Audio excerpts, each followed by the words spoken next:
So do you think it's a byproduct of people just not wanting to see other people make it from the same community that they come from? Their success equates to your failure. Do you think it's Mm. partially attributed to that? I mean, you know what? They say all of that stuff is in our DNA. On the plantation, there only could be one. There only could be one or two. Right. You know. And sometimes in New Orleans, when you're trying to do stuff, so many people come and don't trust them. Don't you don't say? And I'm like, well, we on a plantation. We're like, why are we? They gonna tell every. So Right. it is definitely ingrained somewhere in our DNA that we need to have an intentional way of trying to come out of that. It's not just gonna happen by Yeah. itself. We have to I understand that yeah. there are things that's ingrained in us that is harmful to us, Appreciate. and we need to Yeah. work on those things. I agree. Yeah. Appreciate you, Miss Armstrong. Have a great, All right. great day. We at hump day now, baby. So roll right into your weekend, and appreciate you. Appreciate you always. Right. I think Miss Armstrong has something. Part of our culture here, we are an international city. Yes. Right. We're one of the most culturally diverse cities in terms of our rituals, our habits, what we eat, our music, our way. Right. We're very accepting. Yes. And the mistake that New Orleanians make is that we will accept you and find a spot for you Mm-hmm. while you're trying to move us out. Yeah. Yeah. And then we look up one day and we're like, oh, but I let you into my home. Yeah.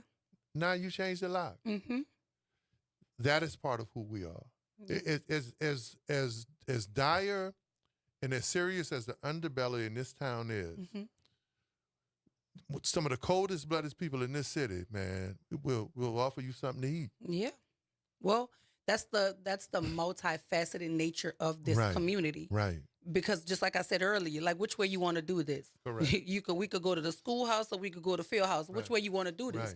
And that's the nature of a New Orleanian. Like we're so accommodating and so welcoming. And then we look But up. they are And then we look and we're like, oh, I thought you was coming here to help me, not replace me. no.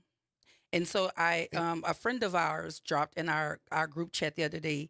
J Electronica has a song called Exhibit C. You should Mhm. listen to it. Exhibit C. Exhibit C, he's from here. Right. And he talks about, I mean, you got to listen to Right. it because it's eye opening, right? Because even the young guy from here that says everything you love about New Orleans is because of black people. Right. That's not just a saying. That's Right. literally the lifestyle here. But why Everything historians say that?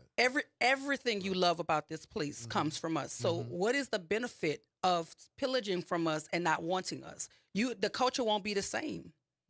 Right? That's just like I could give you the recipe, but I am the sauce. Mhm. Right? That's what it is. We are the sauce. Like you can come here, you can move here, you can pitch a Right. tent here, Absolutely. you can fix your gumbo. It ain't gonna taste like my grandma. The thing, and I've said it publicly before, politically and socially, and we've talked about it for Yeah. years on this show. Look, New Orleans is one of we're some of the greatest hosts in the world. Yes. This little glorious, grimy place doesn't break tourism records in a little small city because we don't know how to host people and greet people and make them feel comfortable, and because our culture isn't strong. But the thing that has offended me, especially post Katrina, is this attitude of people who've come here to save us. You didn't save where you're from. Right.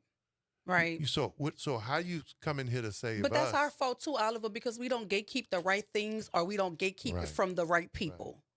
Or, you understand what I'm saying? Like you do so much to gatekeep from natural born citizens. Like you do a lot to keep us Right. out, Right. but Right. you open the gate wide Correct. for outsiders, That's right? absolutely correct. And we don't gatekeep the right things.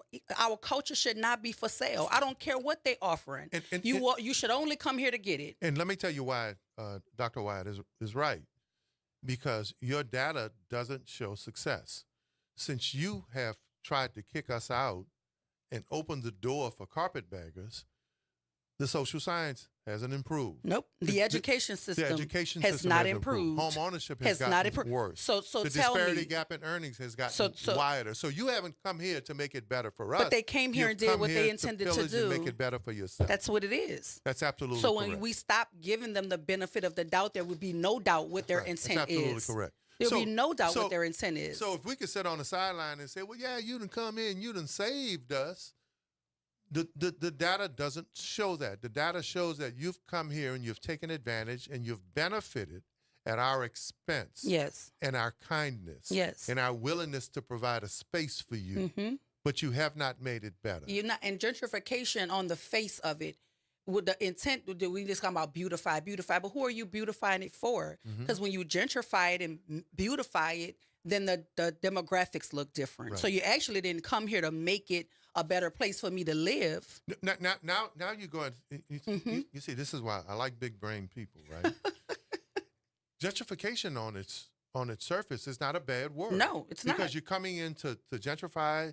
They've made it a bad word because gentrification has meant replacement. Yes. Push people out. Yes. Create a whole nother economic situation where Yes. those indigenous folk can't survive or stay there because they can't compete financially. But gentrification, the way it was used in cities and spaces across the world, was to be diverse, to bring in Absolutely. other cultures and other opportunities for economic stabilization. Absolutely. But it's become a bad word because in cities it says, in order for this area to be good, we have to push out the people who have been there. Right. And Right. that's not a good thing. Look, we're going to go to break and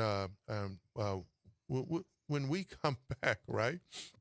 Why is it that success in this city has been replacing us, not empowering or lifting us up? 504-582-9422. What's your thought? What's your answer?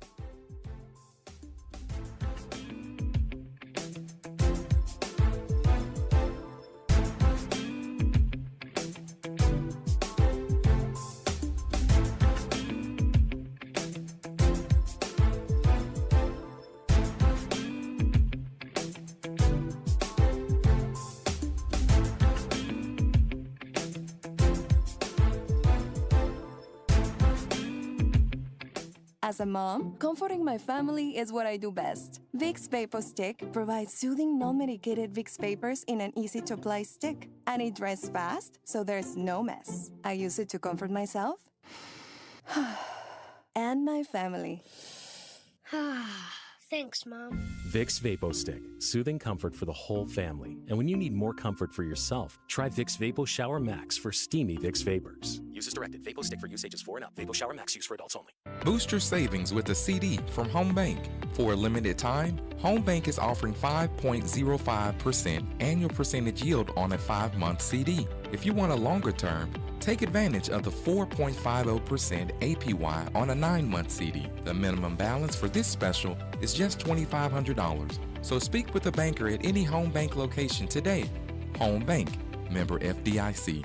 Greetings, WBOK family. This is Jason Clark, host of United Way and You. Be sure to tune in next Thursday at 12 p.m. when we'll be speaking with Melanie Richardson, co-founder and executive director of Training Grounds, a United Way funded partner. The topic will be the We Play, We Connect Family Resource Hub. Please tune in if you're able. Until then, we only have one life to live, so live united. Tune in every Wednesday at 12 noon to What's Growing New Orleans. Hosted by Angel Vanderpool, What's Growing New Orleans is a weekly conversation about developing and growing Black businesses throughout the region. Brought to you by the New Orleans Regional Black Chamber of Commerce. Good morning, Wake Up. The Good Morning Show. Good morning. On WBOK 1230 AM.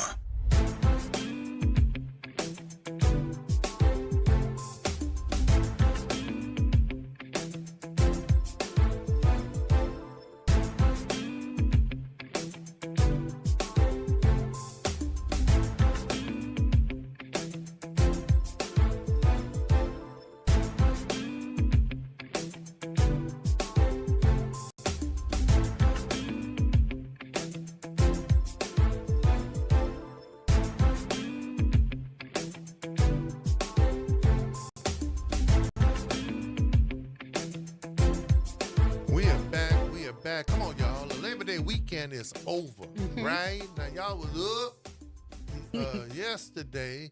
And now let me get back to talking like I talk, right? Dr. Wyatt, OT, the early bird, Nyron on the box, man, the whole WBOK family, right? I had asked the question, so what is it? Why is this place, and why are we told so often from the people who love us and our families, from the captains in business and industry, too often from leaders who say, hey, man, if you really want to make it, you need to leave. But this is the perfect destination for other people to come to find their pot of gold. Even from surrounding parishes that disparage New Orleans. So, what's your answer to that question? And have you bought into that? Because there are a lot of folk here who are not from here who are doing extremely well. And people from here have helped them to do well. But, man, get a copy of the Tribune, man.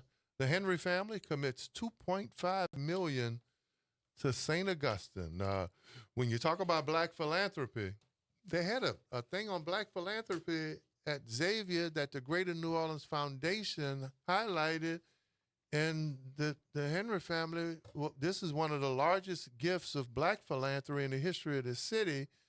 And they weren't even acknowledged. A 10-year commitment. Yeah, and weren't even acknowledged. They weren't even acknowledged that the function that oh well. Well, they're being acknowledged right now on WBOK. And they They're gonna be acknowledged right now. And they are. Yeah. And they really are. So man, kudos. We need more of that. Hopefully it inspires other folk. And it's good to see two homeboys doing well. And the article said, the brother said, you don't have to give $1 million or $2.5 million. You could give $25, Absolutely. $50, No doubt. but support your alum. No doubt. Support your alumni. Man, Barack Obama, that was the one thing that he showed politically, and I think Kamala Harris is showing now. You don't have to be rich to participate. Nope. Or invest. You really don't. Your vote is your investment. But you know what? Think about it, right? When we were kids, the frozen cup lady was able to send her kids to college. Yes. Right? I know Mr. Lowe. I ain't gonna say Mr. Lowe first name. Mr. Lowe is the cut grass. Mm-hmm. All of Mr. Lowe kids went to private school and college. Period. We had a lady in the project sold pound cakes. She made a pound cake and she sliced them, put it in and she sold them. Her daughter name was Banana. We called her Banana. Yeah. She's a friend of mine. Her mom just passed. Rest in peace to her. But she was the pound cake lady in the project. Right. Made a whole cake and just cut the slices and sold the slices. Hawk, and some of y'all know who Hawk is. Hawk was one of the top doormen in the quarter at one of the historical hotels. Hawk got his right change. Yeah, yeah. Hawk, Hawk live in Lake this place, right? And Hawk did well. Right. So we know it can be done. But we also are some of the most resourceful people in this country. Oh, ain't no doubt people about come it. from New Orleans. We can make a whole lot of something out of nothing. That's why I tell people, man. The ingenuity here is unmatched. Let the grill man at the second line. Let him do his thing. Don't find a way so you can give him a permit. Don't find a way where you can shut him down. That should be the goal here, right? Especially when we talk about leveling the economic playing field. It should be the goal. Inclusion, like work with people to get the proper paperwork, proper permits. But even with this, I've been watching the news and I've been seeing how certain parts of the community are being policed when you go down one street and then you go a little further down, there's no towing going on. Yeah. So we have to be very intentional about who we hold accountable and how we hold them accountable, because if you're going to police one section of St. Claude, but you're going to go down St. Claude and they're untouched. Come on now. Breaking news for people who didn't know it. The underground economy is a way of life. It's how America... In New Orleans. Especially in New Orleans. Yes. But it's also how American wealth was built. Yes.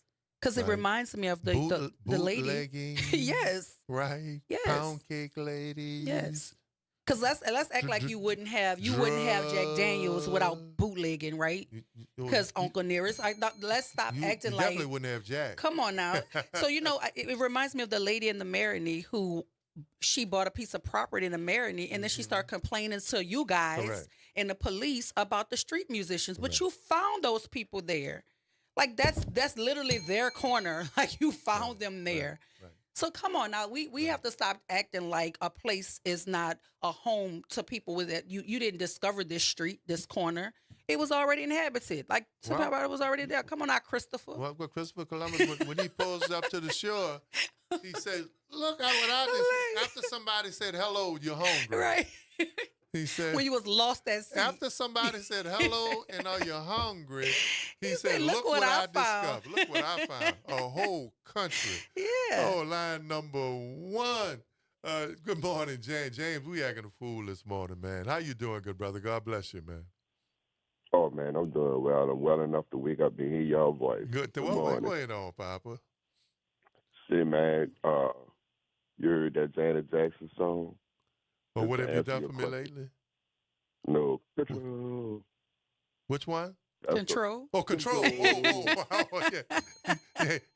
Yeah. That's Yeah, control. Yeah. that's the answer to your question, bro. That's why, the natives ain't going for the foolishness or the okie doke. So them young hippies come here, them yuppies come here, Right. and we pat them on the head, we open the door, give them the key to the city. Absolutely. You know what I'm saying? And then next thing you know, when they find that their use has run out, they just pick up and move because they have those resources. They transplant. They don't typically stay. Great point. They move in and they move right on out. Great.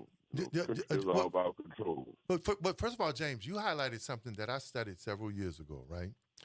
When the warehouse district was created, there were a group of white professional transit, several thousand of them, right? And when we studied, right, the area and the growth of the area, we found that after a couple of years, there were executives on the move. They came here, planted, did well, good jobs, right? Maybe started their businesses, but after 2 or 3 years, they were absolutely gone. Mm-hmm. They were gone to the next opportunity. James, how you knew that, man? But that's also the fundamental principle of TFA. Teach for America. Yeah. That's the fundamental principle. I'm a native, and I watched this thing happen. Right. So, but then also to y'all point as far as what we produce and how people police us, that's that gets me back to the anxiety and the depression of it all when I have somebody that I pick that don't represent me. Right. Sometimes those things pop up, and I don't have anybody else to lay the blame at the feet of except for our leadership. So those are my complaints. I watched this lady shut down the cold cup lady and the grill man, like you said, and the pound cake lady, like you said. And I get frustrated because nobody else see it. Right. And then we screaming at her, we throwing rocks at the throne, and yet we get no answer. We get paid little to less attention to the more we scream and holler. We phase 2'd out of this thing, y'all. Y'all better wake up. Thank you, Mr. James. Bless you, man. Have a great week, man. Break. Can I get the next caller? Get the next caller? Okay, line number 2. Miss Aretha, you're on with Dr. Wyatt OT and Early Bird. Good morning, Dr. Wyatt, and good morning, OT. Good morning. Good morning. I just called to say that I think people forget that colonization and gentrification are siblings. They have the exact same set of parents, and that this is not the first time that indigenous New Orleans has been pushed out. We went from being Boubanka to being New Orleans, and now we've moved from being New Orleans to being NOLA, and that was very intentional. Great point. And that's, if people who don't study history, they're doomed to repeat it. So that's why we're in this situation. Great point. Because indigenous New Orleans did not learn from the first time. Great point. And then I just want to say one more thing. Speaking of bootlegging, I am the proud niece of one of the best moonshine bootleggers in Carthage, Mississippi. My auntie was the best bootlegger. Absolutely. And no doubt about it. That's how you set up a foundation. Yeah. At least for some family wealth. Thank you, Miss Aretha. We appreciate you. But she's absolutely correct.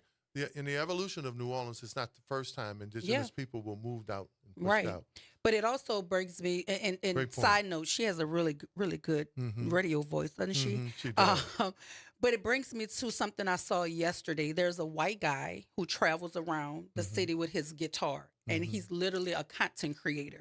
He goes to Chicago and he sees the side, the performers like we have in the quarters beating on the bucket or whatever. He watched them, and then he gets on his phone and he says, I watched these guys make a ton of money in this one spot and he looks up the law or the policy around street performing, and in the law it says first come, first serve. But these young boys have been on that same corner for over 20 years, just generationally. So inherently in Chicago, they know that's their spot. corner. So he goes there and beats them there and gets upset because they pushing him out. And he's like, I'm following the law. But that's a part of not being, communal in a space. You don't understand the land. The people there know inherently that those boys are going to be there, so nobody touches it. But you're going to colonize something. You're going to watch them make the money and say, well, I could. And look what he was saying, Oliver. I just want to see if I can make enough money to get a plane ticket home. Right. It's content for That's him. right. So your content is disturbing a livelihood for a group of people. There's no worse thing to do. That's what's happening here. Your experiment to create content is displacing native people from native land, right? And disrupting our way of life. Because what make you think you could teach my child better than I can? And before we go to break, I hope y'all can bottle what Dr. Wyatt just said, right? In your effort just to create content, it had nothing to do with our longevity, nope, our stability, our survivability. You were just trying to make some income to transition you to the next thing. And which is why they leave. There's no investment. To the next thing. To the next thing. It had nothing to do next content. With respect of our culture, nope, respect of our space, and respect of our ancestry. You're just in a market economy. That's all. Capitalism. And Dr. Klein would say, and Chuck Perkins would say, disaster capitalism. Disaster capitalism. And cultural genocide. Hey, should we go to break now? We're going to go to break now and we come back. Darylus Taylor with us? Hey, Darylus Taylor talking about culture and design and artistry. One of the best who ever did it. We'll have her next here on Good Morning. Whose station? Our station. It's our station.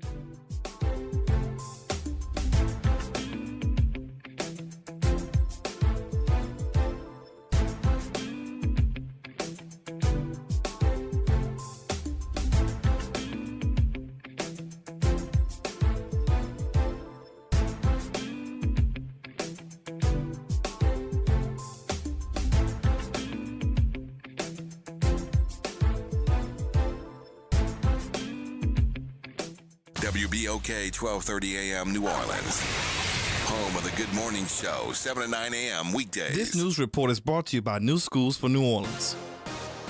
I'm Mike Moore. Here's the latest from the Black Information Network. The U.S. is charging 6 Hamas leaders with terrorism and other crimes related to the October 7th attack in Israel.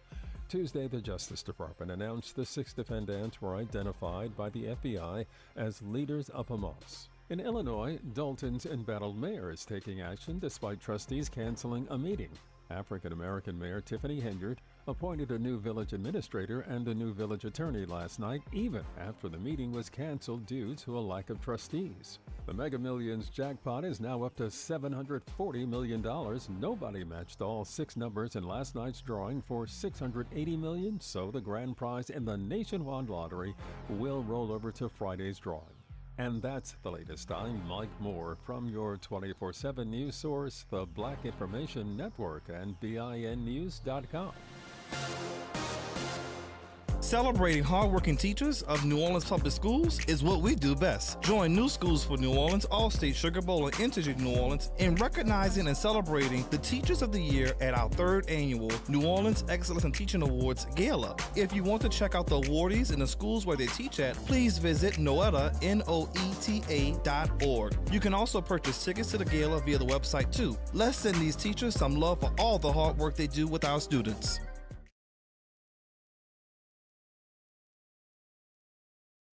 Good morning. Wake up. The Good Morning Show. Good morning. On WBOK 1230 AM.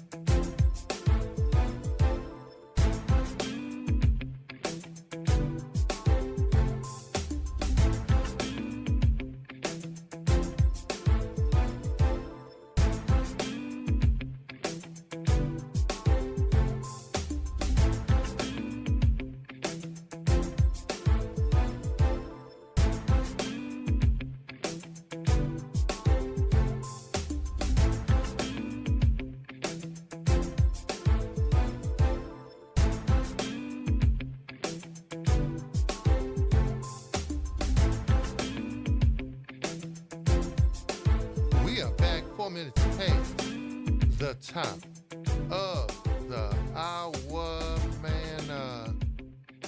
Yeah. Hey, look, yeah. Southern University, right? Look, first of all, talking about going to Saints games, right? LSU games and all that's fine. But if you really want to have some fun, and you can have fun at the high school game, but Southern? Yeah. Southern, sometimes I feel bad for the athletes being a former athlete because the band is because immaculate. the band and what happens in the stands is like people don't even be worried about the game, right? And I'm like, man, what people out there playing, right? Yeah. And they losing. Y'all supposed to be sad. No. Yeah. They're having a good time. Yeah. It's an event. There's a young man from Carr who's more like my son, Rodney Johnson. He's number 0 for Southern. So shout out to Rodney and the Southern football team. But they're playing this weekend, right, Oliver? Absolutely. Savannah They're State. playing Savannah State. Yeah, this weekend. What's his name? Shannon Sharp, the Hall of Fame tight end, and one of the hosts of co-hosts of First Take on ESPN. His alma mater, Savannah State. Oh yeah, it absolutely is. Yep, yep, it absolutely is. And that brings you to the point where like you don't always have to go to the big conglomerate schools. Right. If the talent is there, they're gonna come find it. Right. People gonna know who you are. So, if you want, we give them tickets away. Yeah, we giving tickets away. If you want 2 tickets to Southern and Savannah State, be the third caller. Be the third caller. 504-582-9422. 1, 2, 3, go. Go. I'm dialing. I'm dialing. I'm dialing.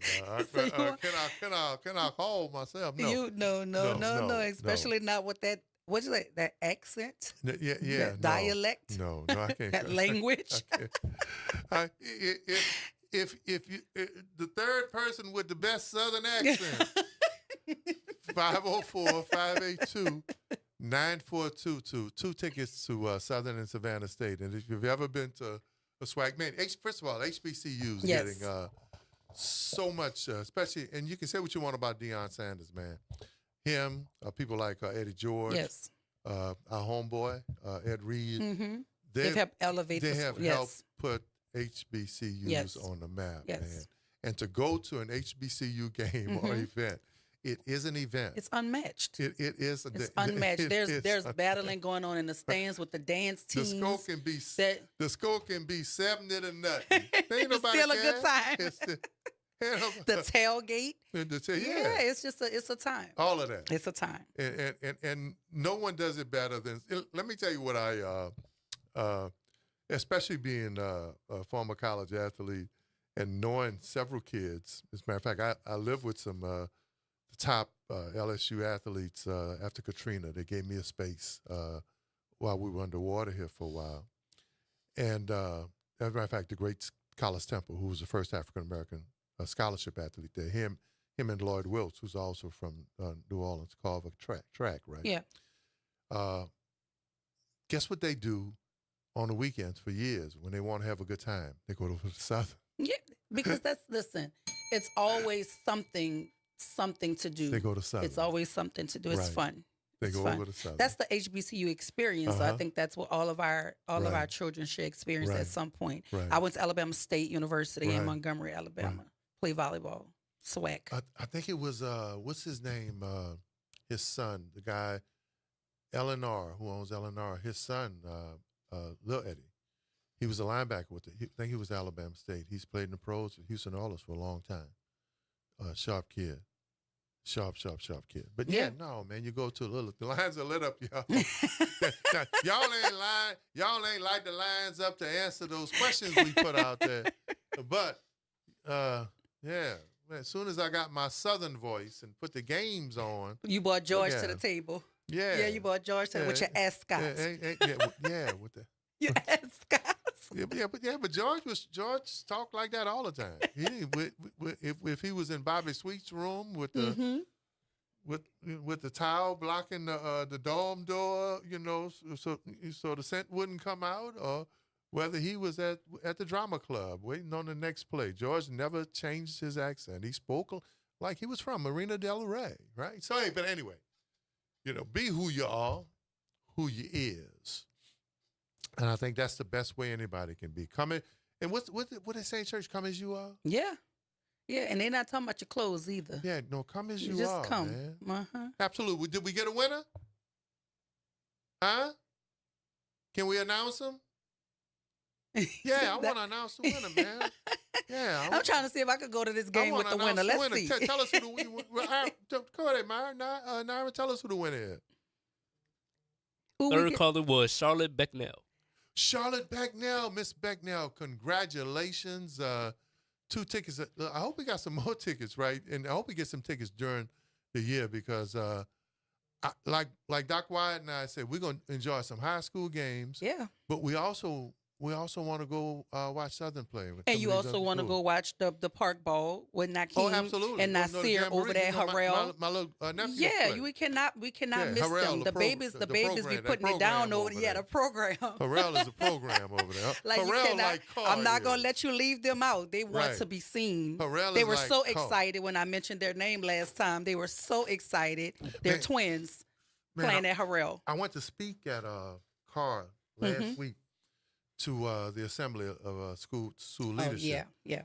And man, I saw Coach Bryce over in the athletic room. The University of Edna Carr. Oh Lord, they were like stepping into.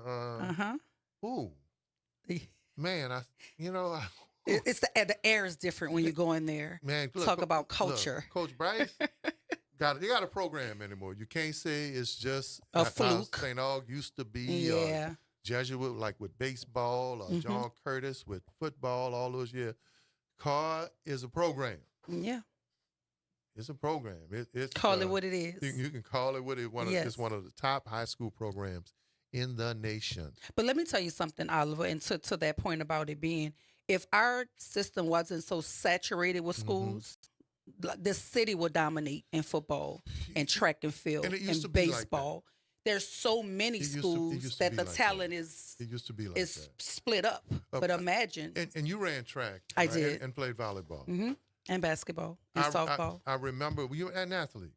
I remember when DeRitta had broke the national record in the mile relay, right? Yeah. Man, Carver and Clark used to whip them all the time. Yeah.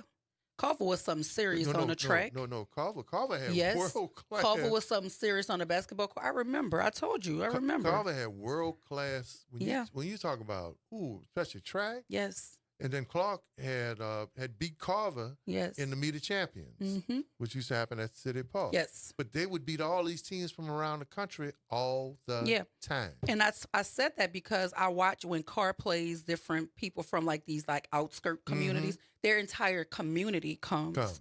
I mean, they load them up in but we don't get to have that because we have so much division in our own city with like if St. Aug went to the state championship, the entire city should be supporting that. If Carr goes, the entire city, we don't do that here. But those communities, I don't care what we did inside of it. Now we playing some outside folk. We all coming together and we're going to support them and wish them well. Hey, congratulations to Ms. McNeil. But guess what, guys? We got 2 more tickets, right? Be the third caller again, Naira? So we starting from 1. We 1, 2, 3? starting from 1. 1, 2, 3. All trio, y'all. Be the third caller and get 2 more tickets to Southern versus Savannah State this State. weekend. 504-582-9422. 1, 2, 3, go. 1, 2, 3, red light. You remember that game? Yeah.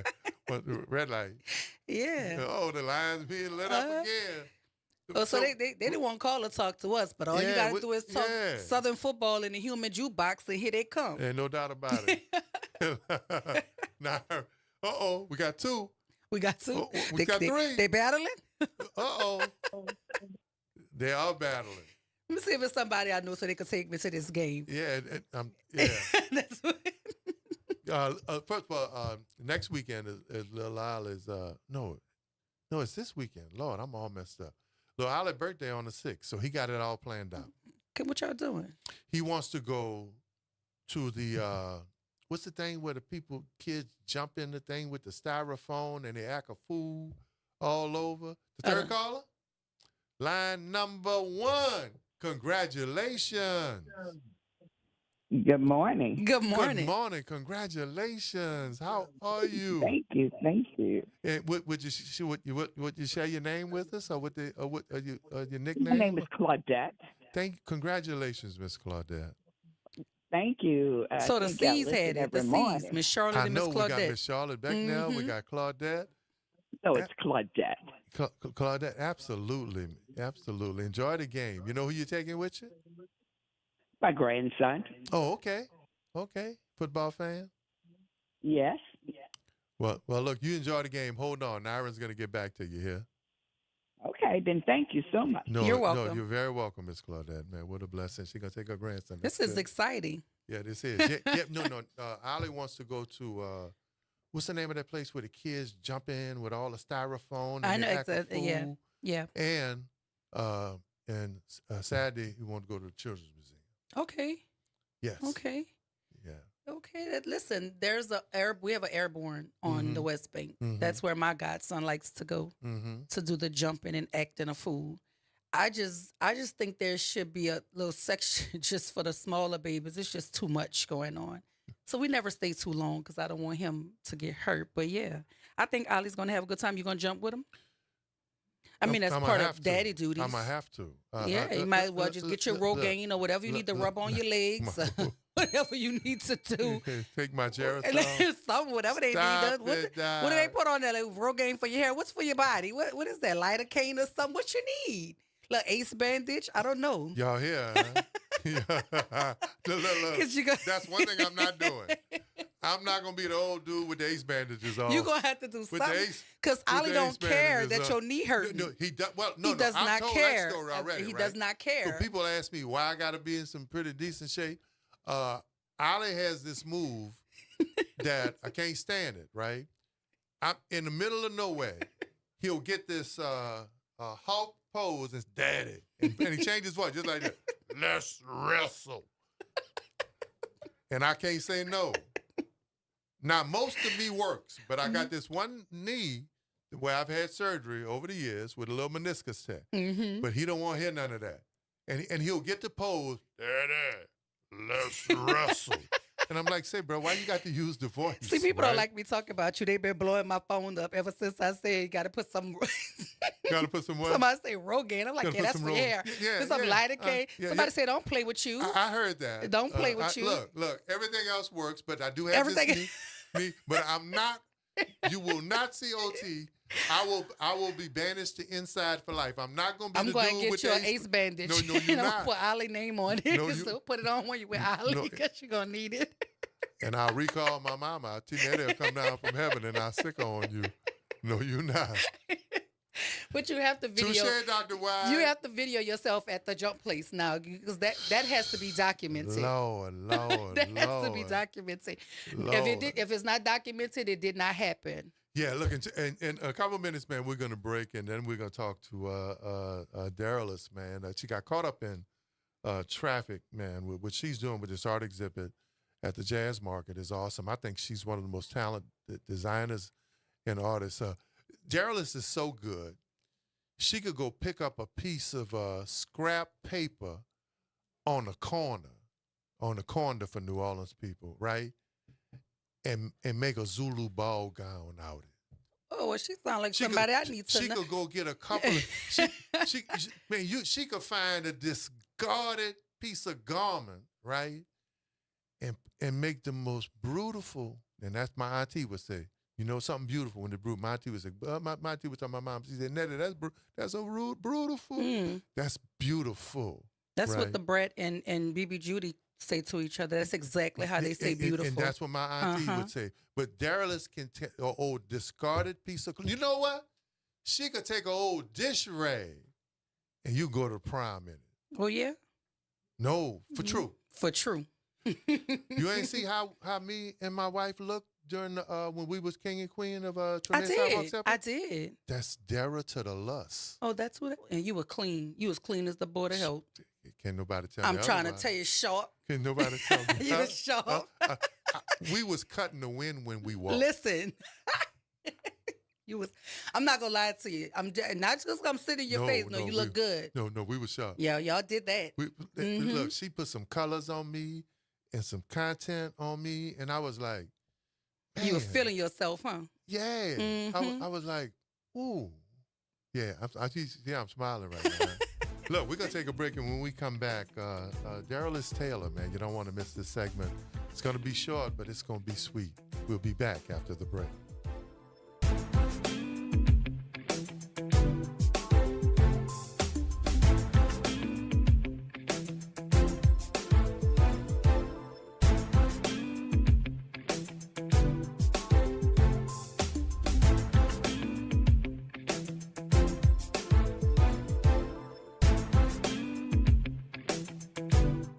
Discover the Leah Chase School, NOLA Public School's first new direct-run traditional public school in nearly 2 decades.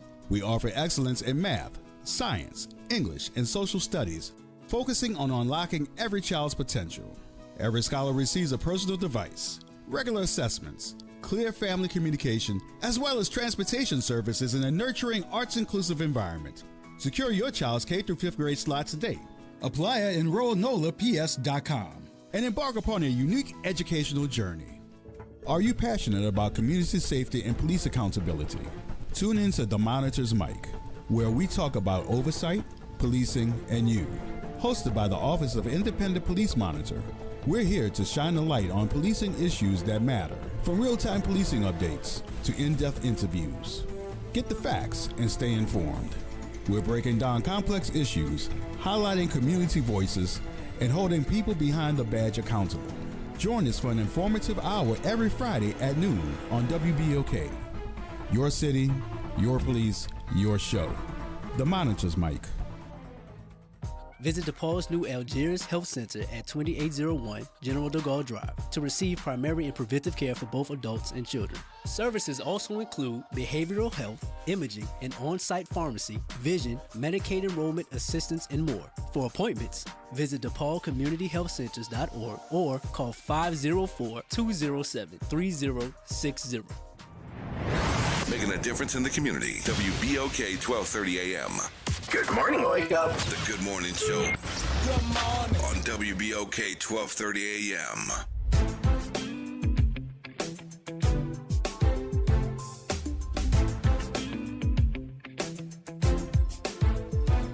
We are back with none other than Darylis Taylor in studio art exhibition, that Collection 8 by artist Darylis Taylor. Darylis, first of all, man, I know you got caught up in traffic, but at some point we'll do this again and you'll come back, because I would really love to do a segment on you, especially how you take art and design from scratch, right? That's really, and I was being facetious, but I was really telling the truth. I mean, you'll take stuff that people discard and make it into something beautiful. But first of all, who is Darylis Taylor?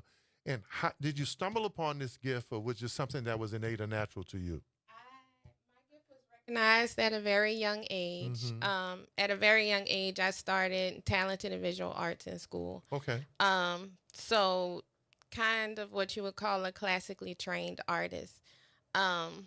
Actually, I want to make sure to take the opportunity to thank Yaya, because this is a grant-funded exhibit. Mm-hmm. And so these pieces are just through the support of their alumni foundation. Mm-hmm. Adeline Edwards Foundation, and they allowed me to just, exercise this as more of a creative endeavor, as opposed to, like having to do it to make money. That's what a grant kind of gives you the luxury of doing, concentrating on more your creativity than, the struggle of life, having to work to make money. So when is the event? The event is this evening. Mm-hmm. It starts at 6. It's at the New Orleans Jazz Market on Aretha Castle Haley. Yeah. Darylis, what's your favorite form of art? Because you do so much.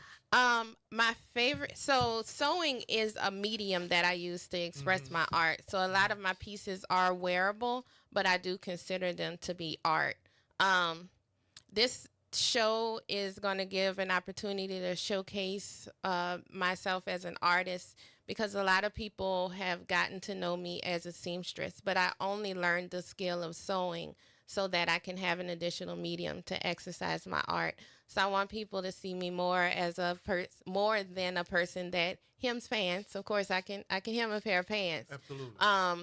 but I consider sewing a form of expression to express, to show my art. And this is your artistic first skills. art exhibit? This is my first art exhibit. Well, technically second, because Oliver was a walking billboard for you, him and his wife. That was pretty awesome. Yeah. It did give me a great opportunity and a great platform, so I appreciate the opportunity. Thank you very much. So if you want to see the work, you have to come out to the New Orleans Jazz Market. It starts Tonight. at 6. Yeah, it I'll runs be there. until 9. I'll be there. This is her first art exhibit. I'm going to try my best to be Thank there you so much. because I want to support you. And she's in studio. I don't know if y'all can see the smile on her face, but she's excited. She's making me excited because I don't sew any of that. So I would love to come and see the work. It's definitely going to be more than you can imagine. I want to say that, though, Darius, because the other thing about you as an artist, you're bringing back what is a dying opportunity, right? Seamstress is. Yeah. I used to watch my mom with the old sewing machine, right? And there was never an issue to worry about whether we had clothes. 'Cause Yeah. she'd get some My material grandmother, yep. from my uncle from New York Fabrics, right? And we would have clothes that was affordable to wear. Yeah. But you've taken, and I'll just use some of the stuff I see for you. You can take the most simple piece, a pattern, and make something out of it. Now, do you see that already? Because people discard stuff that you use to create fashion with. Yeah, especially with this collection, I experimented with all kind of things. One of the pieces I painted with concrete, like concrete from Home Depot. Right. So these pieces, I just experimented with all kind of organic materials and different things like that, just to see how far I can stretch it. But I really like it's you're saving the world a little bit at a time when you kind of upcycle and use things and found things that people wouldn't normally use. Let me tell you how good Darylis Taylor is for folk who are out there. When she was doing, preparing the stuff for the court and for the Treme Sidewalk Steppers, for Charlie Brown and their group in our court, right? There are several pieces of stuff that you had to get to be able to adorn a lot of these styles. Darylis was so good at enhancing, right, and improving the stuff that the people didn't charge for. She gave them more valuable pieces to go back into their exhibit, which is shown internationally, that they were like, ooh, she made their stuff so much more marketable and so much more valuable that we were able to use it for free. That's amazing. Yeah. Like when you were talking, I was thinking about the Essence magazine when they were showcasing the culture. I would have loved to see your work or you in there. So we have to get you into those pages somehow. Yeah, I like think we have everything to get, in its own time. Yeah, we have to get, because people need to see that. Like people need to know. So how does it feel from going behind the scenes, right? Because if you're familiar with your people wear your stuff, right? Yeah. Some of it will be on Facebook, on social media. Yeah. Or there'll be prominent people out there adorning your stuff. But you've always been behind the scenes. Yeah, I'm very folks say, behind the Darylis scenes did that. Now person, it's like Darylis a up Cinderella. front. Yeah, like the Cinderella. Right. And I feel very comfortable behind the scenes because the creative, process is mostly done with your head down. Right. So I'm very comfortable there, and so I have to get used to this part, like kind of putting myself out there. So Get comfortable because you're going places. Please get comfortable. Thank you. Yes. Thank you. Yeah, I'm excited about this this collection, and I've expressed myself in different ways. I feel like I want everybody to see what I've done, but I want it to be a surprise. But I can tell you that there are some pieces that tell my personal story.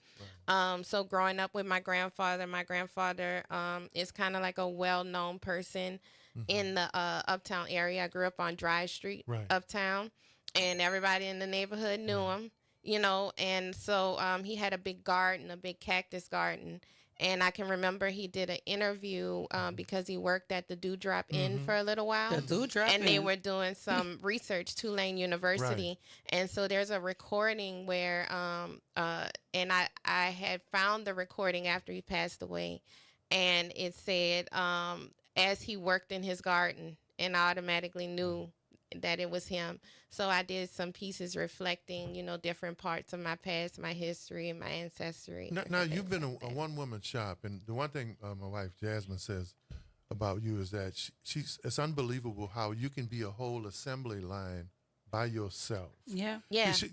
She I don't know how she does it, right?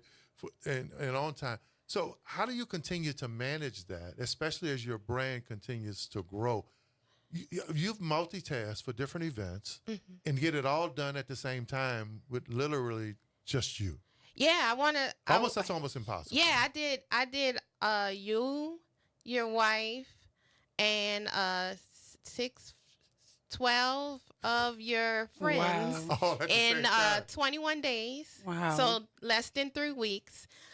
Because, you know, I'm not trying to be all Keith Carrollish, but because of the situation that was going on with the second line, y'all didn't give much time to prepare. Right. And, you know, with the situation and all eyes being on the situation, I had to make sure that y'all showed out. Yeah. You know, so it was a high level of pressure While in 21 days. for the next order, the next Correct. that you had to do. Well, I'm kind of used to those types of timelines. Warren Easton. Warren Easton. Shout out to Warren Easton. Yeah. Like we have all sorts of gems all around this. I mean, listen, and you're glowing talking about what you do. Yeah. I love people who love what they do, and you can see your love in the product that you put out when you love what you do. So what can people expect at the Jazz Market tonight? At the Jazz Market, you can expect definitely an opportunity to really show what I can do beyond what I've ever been able to put on display before. So this has been a great opportunity for me to really show the extent of my skill to a point that I haven't before. So I've really pushed myself past what I thought I could do. Right. So each one of these pieces is just going to exhibit the extreme of, you know, what I can do, because I want to, you know, I'm trying to take this opportunity to really show the world this is who I am. Darylus Taylor, y'all. If you haven't heard of her work is all over social media. If there's a special event in town, people are usually wearing or donning her work or her art. But this is a chance for you to go to the Jazz Market tonight, 6 o'clock. 6 o'clock. Right? 6 o'clock to actually see it up close. Yeah, and it's Art by Darylus is the Instagram page. 3 to 5 years from now, what is Darylus Taylor doing? 3 to 5 years from now, Darylus Taylor is selling art, and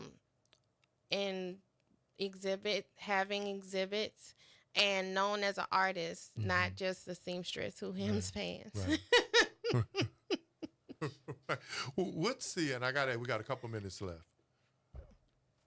What's that piece that you did that where you even surprised yourself? Did you remember it and you're like, oh wow, I did that?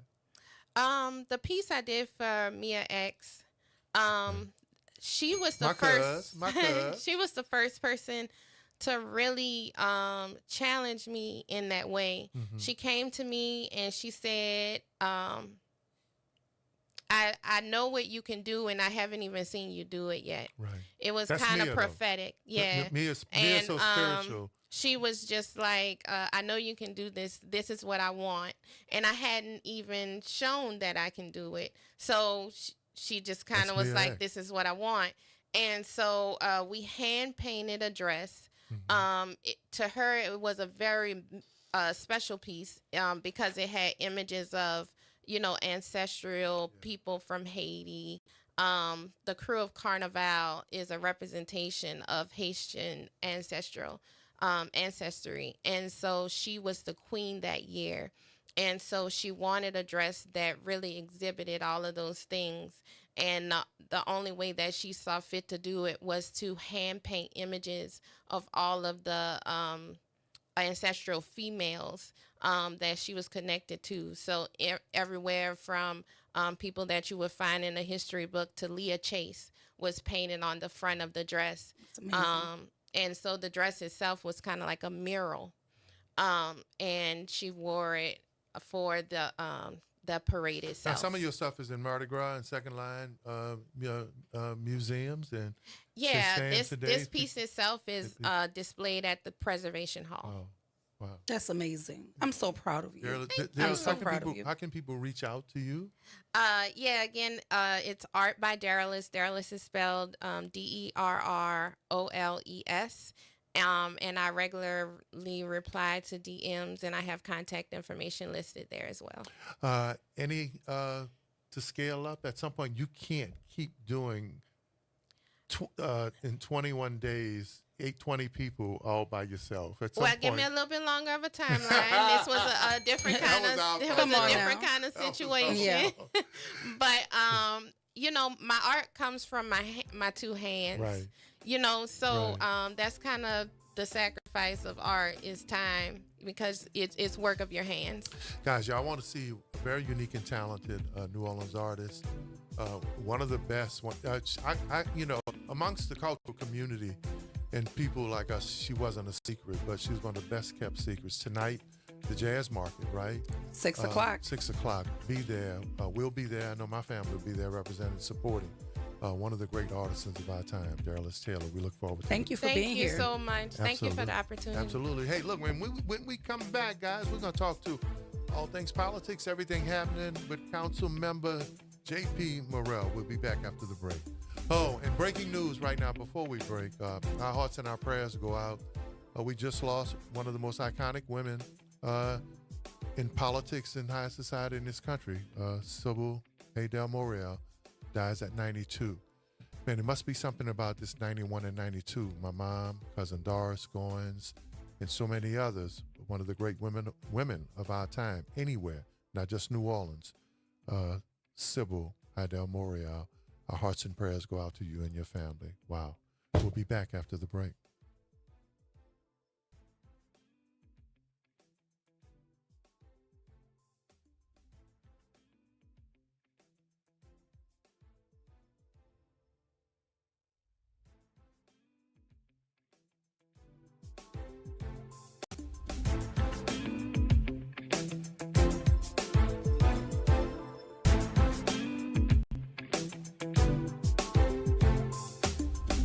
This is your news update for WBOK 1230 AM from WDSU. For all your news and weather, watch WDSU News, New Orleans' leader in live, local, late-breaking news. Today at noon and 4 p.m. Today is a WDSU first warning weather impact day due to the risk for flooding through Friday. Expect on and off again showers and thunderstorms throughout the day with heavy downpours expected. Highs will only rise to the mid-80s. More rain Thursday and Friday with that flooding potential sticking around. From the WDSU First Warning Weather Center, I'm Raven Richard. Why choose a Sleep Number smart bed? Can I make my side softer? Can I make my side firmer whenever I want? Can we sleep cooler? Sleep Number does that. Cools up to 8 times faster and lets you choose your ideal comfort on either side. 94% of Sleep Number smart sleepers report better sleep. J.D. Power ranks Sleep Number #1 in customer satisfaction with mattresses purchased in-store. And now, during our biggest sale of the year, save 50% on the Sleep Number Limited Edition smart bed. Limited time. For J.D. Power 2023 award information, visit jdpower.com/awards. To find a store near you, visit sleepnumber.com. New Orleans, this is Jamar McNeely, Chief Executive Officer in Spinola Charter Schools. I'm excited to invite you to an incredible event you don't want to miss. The NOLA Love, Inspiration, Advocacy Rally featuring legendary Bishop T.D. Jakes. Join us on September 6th at 10 a.m. at Xavier's Convocation Center as we come together to uplift our community, inspire change, and advocate for the future of our youth. This is your chance to be a part of something truly powerful. RSVP now at inspirenolaschools.org. We'll see you there. Hey folks, it's Dr. Shepherd. You know me, I've got something special for you. Write this number down, 504-858-4696. That number is for you if you're having hair loss issues, no matter what the issue may be. It's for an all-natural ingredient formula derived by my mom, a pharmacist, in 1971. And trust me, it works. Give us a try. You can get your hands on it right now. Call 504-858-4696. Hello, I'm Gary Clark. Please tune in to Dr. Clark 101, The Living Classroom, which is broadcasted weekly every Wednesday at 12:30 p.m. on WBOK 1230 a.m. on your dial. And as always, it's been a pleasure. Hey, everybody, it's Kimber White Dupree. And it's Graylin Brian Banks from the front porch. We're coming up next. Good morning, Wake Up. The Good Morning Show. Good morning. On WBOK 1230 a.m.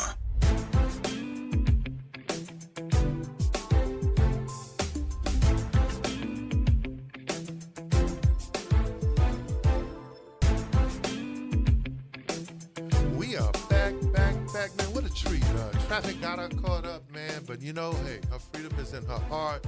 Darylus Taylor, one of New Orleans. I don't want to say aspiring because when you know her work, the work she's done for Mia X, the Cultural Bears, and this community stands in museums and seen by people throughout the world.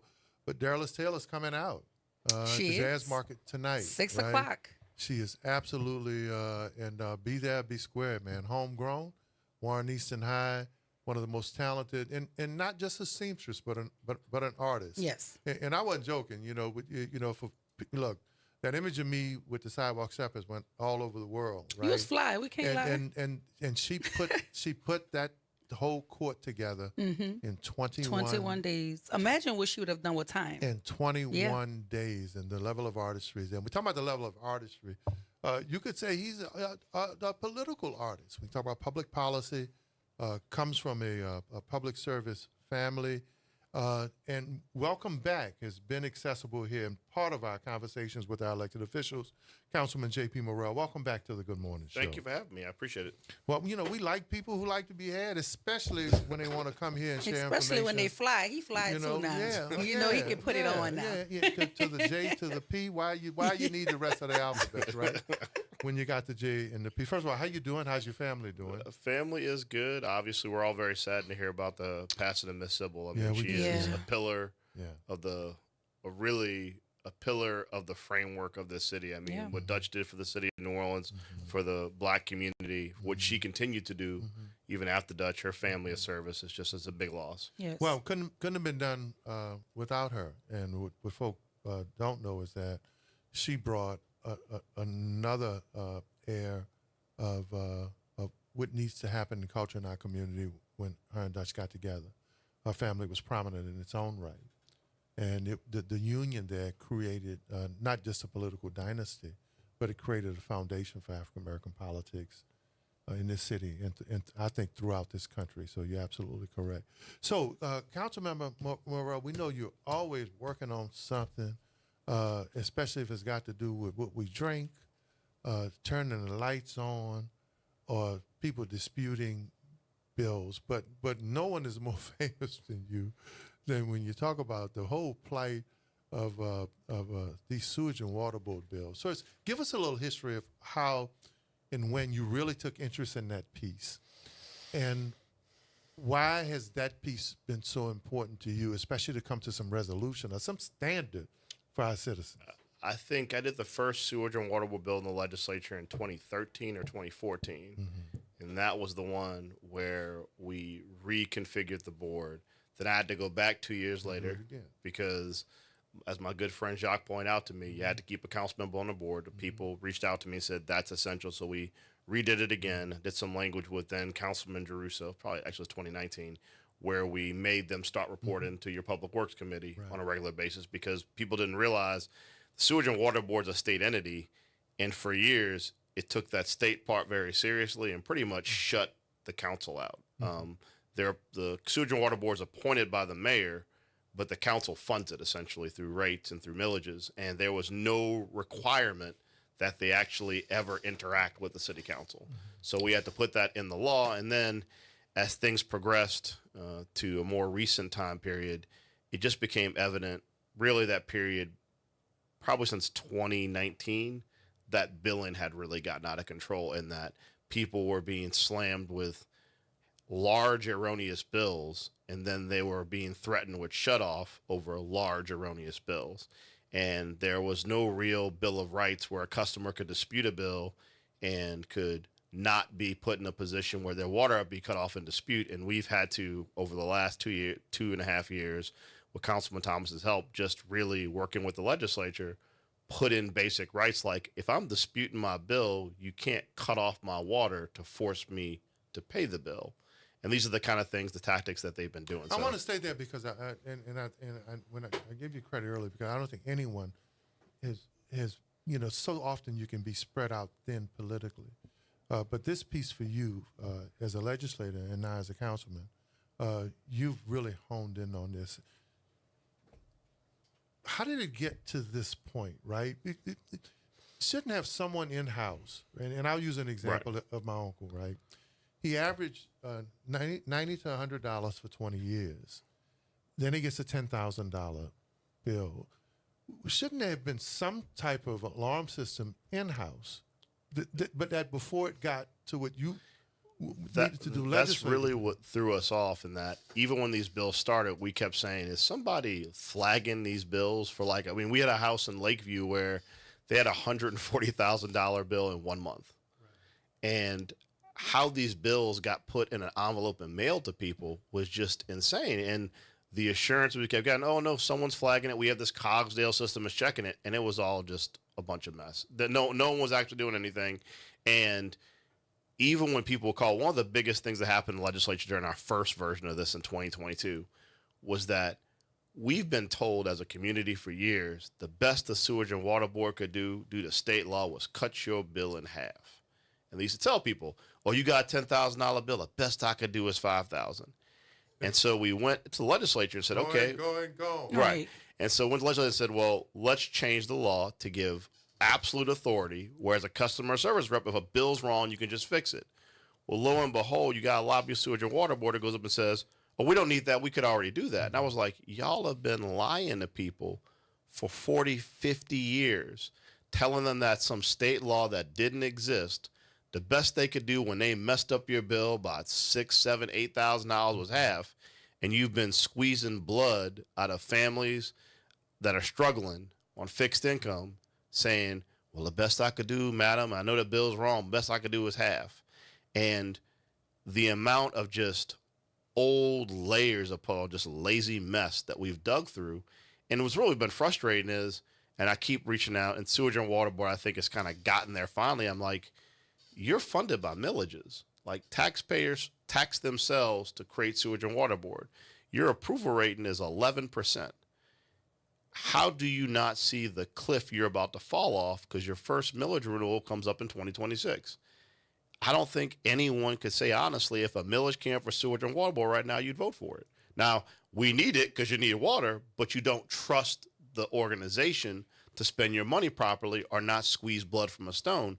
And so I would say as a council, we're cautiously optimistic the last couple of months. That seems to have changed a little bit in terms of communication and cooperation. It seems like it finally got through to them that you have to be accountable to the public on the billing piece, because for a while, for my entire term on the council, the Sewage and Water Board was so fixated on pipes, they weren't concerned about people. And what it finally dawned upon them is the people have to believe in you to pay you to fix the pipes. And in the last, I'd say 2 months, they seem to have gotten it, but it's like old trust and verify. We're going to see, we got a bill of ordinance coming up on Thursday, which is going to have a whole consumer bill of rights. It's going to have the things about like how you're entitled to certain information, you're entitled to certain timelines, and more importantly, it's going to talk about how during extreme weather, you cannot cut water off at all. So even if someone's got a bill pending or whatever, if it's 102 degrees outside, you can't send somebody and try to cut off somebody's water. So we're working through all that, and they seem to be cooperating. Trust but verify. We'll see how it goes, but I think we're at a good place, but it's been a long time. Continuing part of our conversation with our council member series, one of our contributors over the last several years, Council Member J.P. Morrell. Yeah, I mean, this was interesting to hear, because to be a state entity, but the monies are coming from city council, but you didn't have a say. That was strange. It is. The setup was strange. It's strange and it's purposeful, in my opinion. I mean, I think I will say the thing that was interesting this last session, which was really kind of like dogs and cats singing together, is there were entities that support the Sewage and Water Board that supported a state takeover of the state entity. But I would argue that when the governor had those task force and saw how messed up the Sewage and Water Board was, he was like, I don't want this. Right. And so that led to a greater conversation with our legislators and our state stakeholders who were like, how can we empower this council to fix these problems? Because this is a city water system. Why in the heck are we involved in the first place? I mean, if it weren't for the fact that the bonds for Sewage and Water Board were tied to as a state entity, it would make more sense any given day of the week to just fold Sewage and Water Board into Public Works like every other parish. The problem is that there are layers upon layers of bond millages that are tied to that entity.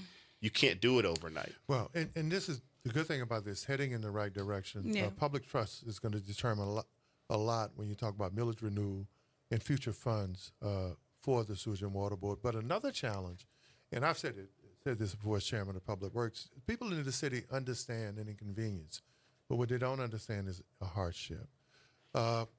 Capital projects, infrastructure projects that was supposed to be a year, 18 months, 3 and 4 years, staffing in terms of public works. Talk about that issue, where it is now, and the challenge there, not only to catch up or to prepare for new projects, but to close out old projects, many that are still not finished. Well, we have two problems. The first is with private contractors doing the work. We have a tremendous amount of streets that were open in a speed to spend federal money that weren't closed. Mr. Threat, who's over all those departments now, is committed, and he's been pretty on top of that, of saying we're not going to open more streets till we close old ones. Now, when it comes to DPW in-house, that has been a revelation and a problem. We were told by DPW at council meetings that they didn't have enough people and civil service was blocking them. We then pulled civil service out. Civil service said, not only are we not blocking them because they have never asked for new people, we have 300 people on a waiting list to get hired. And that just shocked all of us. Some of who we've recommended. Yes. So, I mean, you've got people where it's not only an issue of that they didn't ask for the spots they claimed they were being blocked. You have a waiting list of qualified people who are ready to work. And I'm going to be real for a second. The city of New Orleans is one of the few places where we have taken a policy of giving people second and third chances. In many instances, the only place you can work if you've got a criminal background isn't city government, because we really firmly believe in ban the box. In that 300 people, we have no idea how many are people who cannot be employed anywhere else due to their past history, that this is the job that they need to have. And we have the money. We have $170 million surplus. We have the need. I mean, you see street lights fell over, you see signs missing, you see holes in the street. DPW could use the bodies. It's just that from a upper level, they've been told, don't hire anybody else. And I will tell you, and Councilman Thomas can speak to this from his time on the council, those crews from DPW work faster and more efficiently than the private contractor you have to go obtain through an RFP who gets paid by the hour. I mean, can see that. So yeah, having more crews that are our crews fixing all the little and big problems across the city, they do things fairly quickly, and they were very responsive. We have, I believe at this point, one crew of 30 left. Everybody else is private contractors. And I mean, we have the people who want to be hired. We have the ability to pay for it, but it's about setting priorities, and addressing this as not a priority. I will tell you, though, as we go through the budget process, I've gotten to a point, and the council's gotten to a point where, to prove our point, we might forcibly start injecting funding for positions and departments and just plugging the money there and saying, here's this frozen money. When you want to fire the people, you can have it, but we're not going to have departments with so much discretionary spending if they won't spend it on people. Service delivery has to be a priority during the next budget process. Yeah, and then what about all of these projects that have started around the city? I have a friend, they've dug up her front yard, and it's been 3 months, and all they have are the big orange cones out. Her neighbor's kids are playing in It's in her lawn? hole. Yeah, it's probably Sewage and Water Board. Yeah, and it's been 3 months. Right. Look, we got to hope. I'm sorry, Darylus was so backed up, but hopefully you'll come back Absolutely at some point, because these are very important issues. Chairman of Utility outages. I was facetious at one meeting, and I called the company outage instead of energy. Yeah. But board wall advisories, outages. We can't have a city if we can't turn the lights on or flush the toilet and drink the water. We can't have a city that will be recognized as it should as an international destination city if a Mylar balloon can knock out our water supply. And that's the facts. And we've held Energy and Sewage and Water Board to account that both of them failed at their job in that instance. The reality is we have to find in the budget $12 million to patch another hole in Sewage and Water Board to get their power plant up. If their power plant is up, then a Mylar balloon, even on a worse day, can't knock the water out and can end the boil water advisories. What's been frustrating is it's a bill that has run over twice. And our goal is just to get this thing up and running. But it goes back to the issue of public trust. If the public believes Sewage and Water Board was properly managed, if they had more trust in the system, then getting them $12 million, moving money around, be easy. But it's hard to try and reprioritize money for something essential as drinking water when people are getting bills for $120,000. We got a caller, line number 1, Miss Alicia. Good morning. God bless you. You're on with Councilmember J.P. Morrell. Miss Alicia. Good morning, everyone. And I'm going to give my condolences to Jacques and the Morrell family. But, Councilman, a couple of things. When I was a public health nurse for the city of New Orleans, we were the lowest paid nurses in the city. We went on strike for 2 weeks. We shut down the clinics because at the time it was Mayor Barthélemy who refused to give us a raise. And the reason why he said he couldn't give us raises is because they had jobs on the books, but no job descriptions. So we were so disgusted. Well, we did, and I offered him, well, let us write the job description. And that was the only way that we were able to do that. We wrote the job descriptions. They opened up those jobs. Remember the 500 jobs at Sewage and Water Board, and I don't remember what happened in the end where they were trying to give those jobs away to out-of-town people. Did you all protect the New Orleans residents for those 500 jobs? And last question, where is the billions of dollars that Mitch Landrieu got? What happened to the turbines that he supposedly bought for the city of New Orleans, and why we still, if the clouds sneeze, we got to put our cars on blocks, and we have to worry about getting home in the rain. Thank you. Thank you, Mr. That's a lot of questions. That's going to take us to the end of the show. No, I know, but when it comes to the 500 jobs, at the time, the council really, and this is 2 councils done sequentially, have tried to ease the requirements on filling positions at Sewage and Water Board because we were told at those times the positions were having difficulty getting full. I would say that was probably half right. When you look at the pay, you look at the low pay at Sewage and Water Board, you look at the reticence to ask civil service for positions, that's something we're probably going to have to revisit. What I will tell you, generally speaking, I have no idea about the turbine. That's something that I'll have to go get more information on about whether Mayor Landrieu purchased a turbine, what happened to it. From my experience, all the turbines are old as hell. They're all different levels of like ancient to slightly less ancient.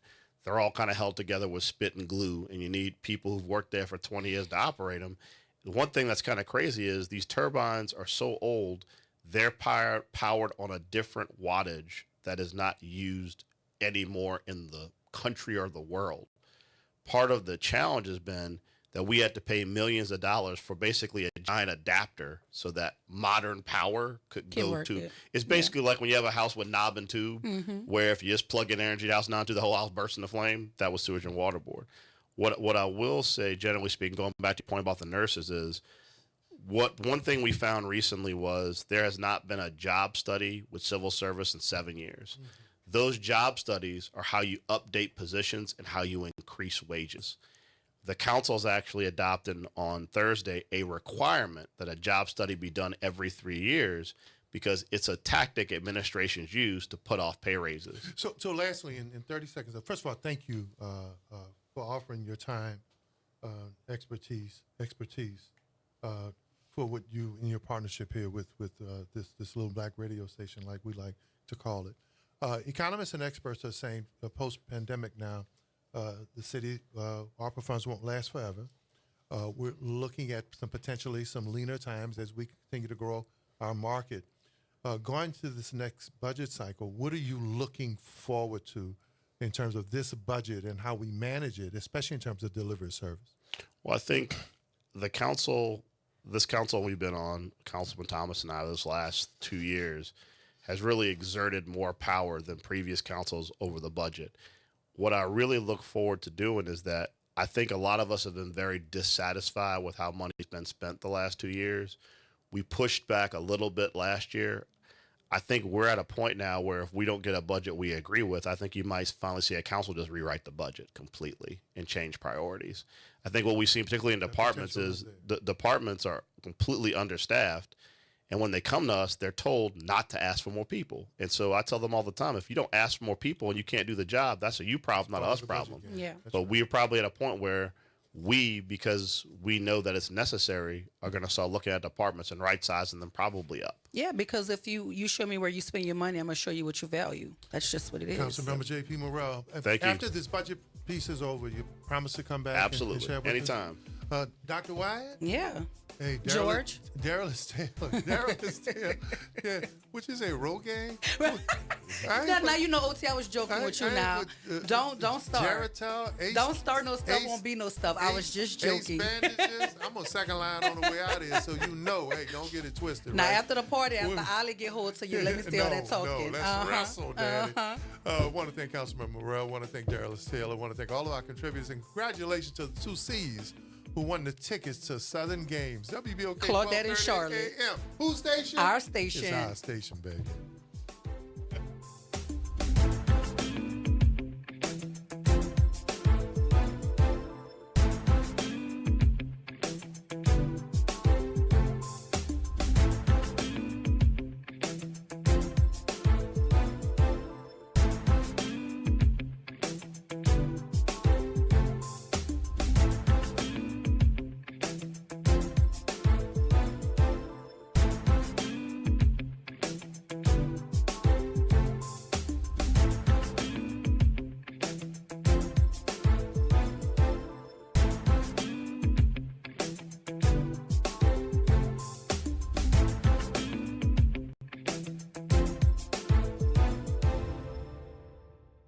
From the campus of Xavier University. Yeah.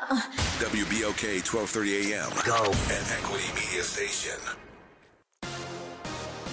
I'm Mike Moore. Here's the latest from the Black Information Network. The vice president is bringing her campaign back to Georgia this week. The Kamala Harris campaign has announced she'll be making stops in Savannah, Macon, and Metro Atlanta this Thursday through Saturday. New research is suggesting Ozempic is